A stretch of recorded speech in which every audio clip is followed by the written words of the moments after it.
Hello and welcome to another manga spotlight. Today's series is Kamen Kitan Theo, aka Mass Chronicle Theo, and this is a one-shot by Goto Togu and Matsura Kento. I hope I pronounced those names right. This is the same duo that worked on Phantom Seer, which was a amazing series that unfortunately got the axe. And yeah, I'm glad to see that this duo is back.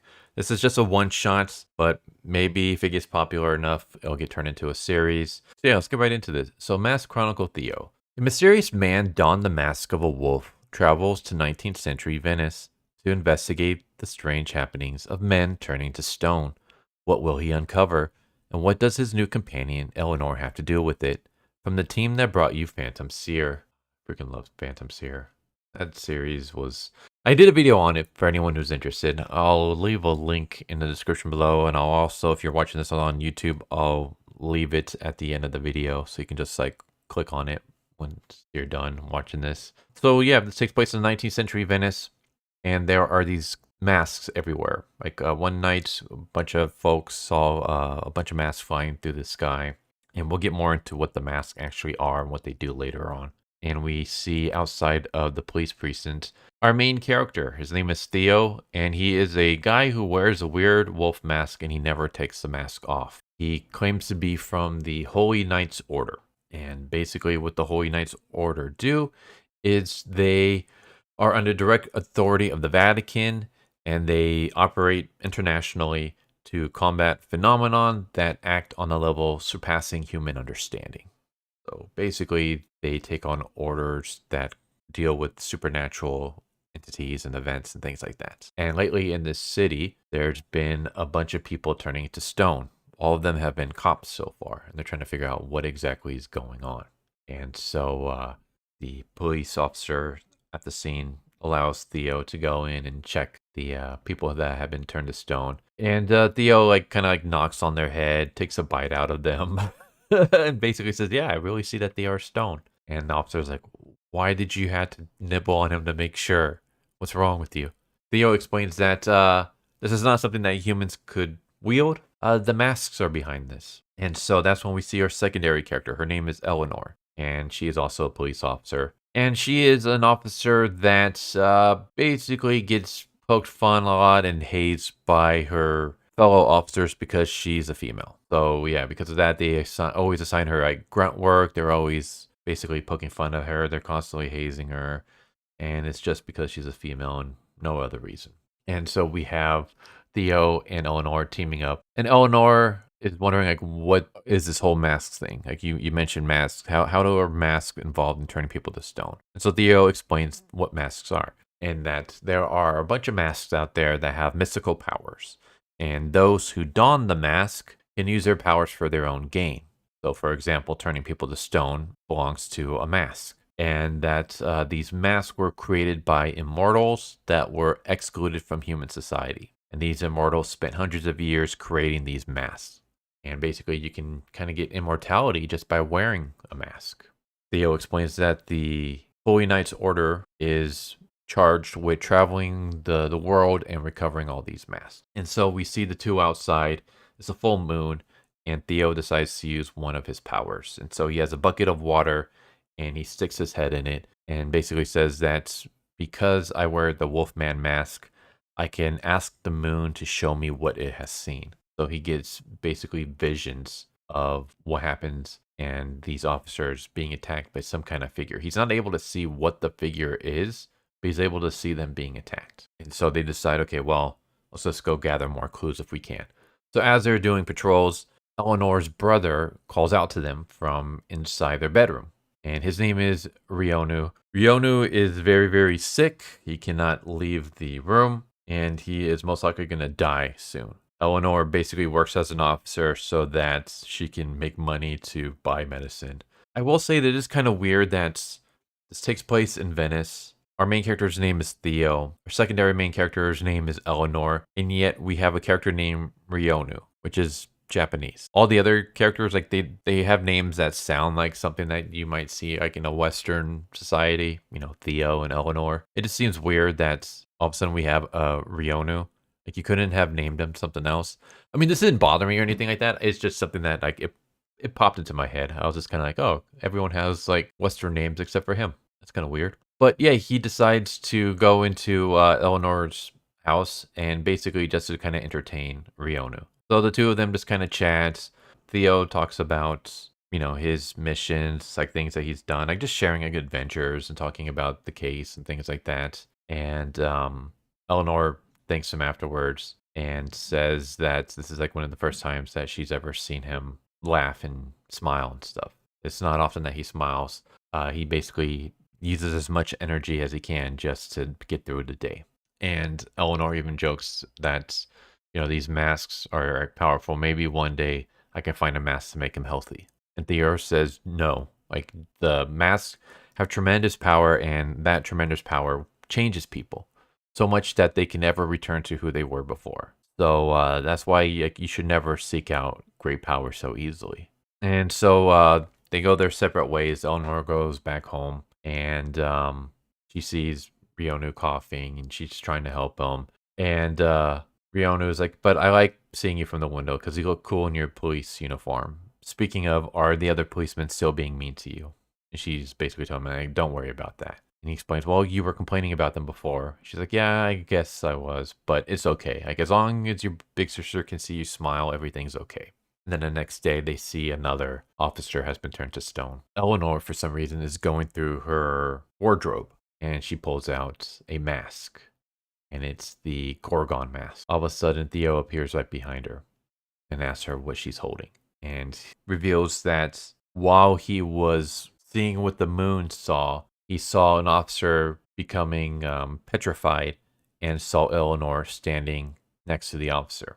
And he says, the mask, like, you have it, right? I'm asking you to please give it to me. And all of a sudden, the mask like flies from her hand and it goes to the actual host. So it turns out that Eleanor was not the one using the mask. The one that was actually using the mask was her brother, Rionu. And it turns out that Rionu was putting on the mask because he was getting revenge for his sister against the officers that were constantly making fun of her. So he didn't like the fact that officers were constantly bad-mouthing her and hazing her and stuff like that. So he found this mask and he decided to use his powers to get revenge by turning them to stone. And now he believes that Theo is going to allow Eleanor to suffer. So he puts on the mask so that he can attack Theo. And so once he puts on the mask, he turns into this weird Gorgon creature and starts attacking Theo. And Theo basically has to use his powers to try to dodge the attacks. At one point, Ryu uses all of his snake power to send a bunch of snakes to attack Theo. Eventually, Theo becomes petrified. He gets bit and turns to stone. And Rionu is like, I turned another nuisance to stone. Aren't you happy with me? And Eleanor doesn't know how to feel about this. She basically has a flashback to Theo saying that people who receive great power unexpectedly and so easily become corrupted by that power. And it's turning out to be true because her once innocent brother is now going around turning people to stone. And then that's when Theo shows up. He basically is able to break the petrification, and he says that with the Wolfman mask, I usually keep my abilities in check. This is my true visage. And he takes off the mask to reveal that he has become immortal. He has become a monster, and his face is gone. We see his lower face, we see two glowing lights for eyes, and then the rest of his head is just gone. It's nothing but some weird smoky shadow. And he says that because of me using this mask, I have these black flames that burn evil. And he decides, now I'm going to use my power to purge yourself from the Gorgon. And he basically pulls out a cursed blade from his head. I was like, all right, this looks so cool. He grabs the smoky entrails from his head, yanks it out, and then it's just this shadowy sword that all of a sudden solidifies into this weird claymore. And he attacks the Gorgon and defeats it. And Rionu turns back to his normal self. And Eleanor grabs the mask, and Theo says, hand over the mask. And Eleanor is basically debating. She's like, Rionu is dying from whatever disease he has. He doesn't have much time to live. If he has this mask, he'll be immortal. he'll be able to live. And Theo's like, yeah, but he would become a monster. He wouldn't be the same Ryonu. Even if he endured it as before, he'll be under dominion of the mask. Is that something that you would want for him? Like, it's a miserable life. Could you live with that? And she says, no, I can't. And she hands over the mask. And then we cut to the next day where Eleanor is just basically like in a fetal position, wondering what to do. Where she hears like a noise coming from her brother's room, and she goes inside and she sees some weird figure with angelic wings. And the man basically says, Theo didn't ask me to do this. Under normal circumstances, I'd be demanding a robust savings worth of cash, but I owe him so justice once on the house. It won't be a complete recovery, but I've substantially slowed the progress of his illness.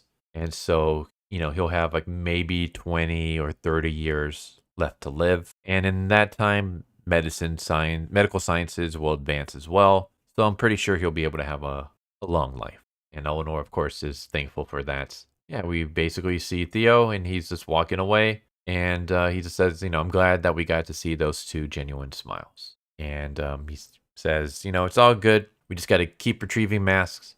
And then it's only a matter of time before I find a way to become human again by finding the human mask. And that's how the one shot ends. So yeah, I enjoyed this. I kind of wish that there was more action scenes. There wasn't too much here, but it is a one shot. There's only so much you can fit within the one shots. I figured maybe if this became a series, we'd get more action scenes, kind of like we saw in Phantom Seer. But I freaking love the like world and the setting. I don't know, there's just something about like the 19th century Victorian era that's just very, very cool to me when it comes to like supernatural stuff. I remember, this series itself reminds me very much of the manga series The Witch and the Beast, as well as Undead Girl Murder Farce, which probably two series that I should do a video on at some point. I freaking love those two series. But yeah, this reminds me very much of that. Basically has that European, Victorian era, Gothic kind of setting. I don't know, it's a setting that we don't really see too much in manga. Usually whenever you see like Western settings, especially like older Western settings, it's usually like in isekais. And even then it's basically like a fantasy setting, something out of like medieval times, things like that. So you don't really see 19th century series. So this very much reminds me of Witch and the Beast, Undead Girl Murder Farce, D Gray Man, mixed in with a bit of Persona when it comes to the whole masks. And yeah, I like the character of Theo. I will say that I wish there was maybe a bit more to him. He kind of comes across as too much of a goody-goody two-shoes, somewhat aloof in a comedic way. He reminds me very much of Kenshin in Rurouni Kenshin, after he slaughtered a bunch of people and he was trying to like reform his ways. And I don't know, there's just something about that kind of character I don't really care too much for, like Trigun, Vash the Stampede. I don't like when Vash is like overly comedic and goofy. I prefer when he's more serious. I mean, I enjoy those series, but I've never been too much of a fan of characters that are like overly aloof and goofy. I prefer characters that are serious, but not in a like edgelord way. Like they can be like kind of sarcastic, a little bit humorous, but they also like aren't superly over the top goofy, I guess. So I wish Theo was a little bit different, but other than that, like he's still a very interesting character. Cool designs, especially when he takes off the mask and just him pulling the sword out of his head. Like that's just so cool. The sword itself looks awesome. I like the Eleanor character. I'm hoping if this becomes like a series, we get to see like more of her rather than her just being a one-shot character. I'm hoping, we can see more of her. Like maybe she becomes a partner to Theo and they go and solve cases in Venice and whatever. Or we can even just have like a thing where we see Theo going across the world trying to find the masks. So it's not just necessarily taking place in Italy, but we see him, he can be like traveling all over like Europe and stuff. Maybe he works under the European branch of the Holy Knights Order. Every arc, we can see him like in a different country or something. That would be kind of cool. This is just me obviously talking about like what they could do if it became a series, but it's not one now. It's just a one shot. You know what this reminds me? I did mention The Witch and the Beast. It reminds me very much of an early arc in that series where we had Guido and Ashoff. Basically, there was like a bunch of murders that were being blamed on witches. and they had to team up with a police officer who was like assigned to the case. And they were trying to figure out who's going around murdering people and claiming to be a witch. And it turned out to be the police officer's adopted siblings who basically were going around murdering people because they fell in love with their sister, adopted sister, I should say. So they were doing it for her, like in some like weird perverse way. That's kind of what this reminded me of, in the sense that we have a character from an order that, you know, works with supernatural phenomenon, teaming up with a human police officer trying to solve a case, and the perpetrator turns out to be the sibling of that officer. Of course, the reasons were different, but yeah, it basically reminds me very much of that arc. But yeah, I love the artwork. That's like Matsuro Kento is freaking amazing when it comes to artwork. Check out Phantom Seer if you haven't. Like, that is an amazing series. Like, by the time you finish reading that series, you'll be wondering why the hell it got canceled, because it's so freaking good. Especially like the beginning, middle-ish part was really good. It does get to a point where it's like, okay, this series is getting axed, so they have to rush everything. But before it hits that point, it was just such an amazing series. The artwork is freaking phenomenal. I enjoy the writing from Goto Togu. I'm glad to see the two of them working together to create another series. This one's just a one shot, but maybe again, like I said, it can get popular enough so that it becomes an actual series. And I am interested in seeing more of what the two are gonna be up to in the future. This was awesome. So yeah, I did kind of go over the entire one shot, but read it for yourself, because again, I just kind of summarized it. You gotta read it for yourself to really take in how entertaining and pretty cool this one shot was. Again, I love the setting. I love the idea of like the whole masks and stuff. And the main character, basically, he has immortality, but because of that, he's lost his humanity. So now he's trying to find the human mask so that he can become human again. Like, that's kind of cool. I love the whole like Victorian era Western kind of setting, and the designs and just everything about this was really good. I really enjoyed it. So yeah, there you go. There's Kamen Kitan Theo, aka Mask Chronicle Theo. It's basically The Witch and the Beast, Undead Girl, Murder Farce, The Gray Man meets Persona. So if that sounds like something you'd be interested to check out, I'll leave a link in the description below, like always, where you can read it for yourself. But there you go. I hope you enjoyed, and I hope to see you next time. Take care. Later. Thank you for watching my video. I hope you enjoyed it. If you didn't, I still want to thank you for watching it this far, and I hope the next one is more to your liking. With that said, thank you once again, and I hope you guys and gals have a good one. Later.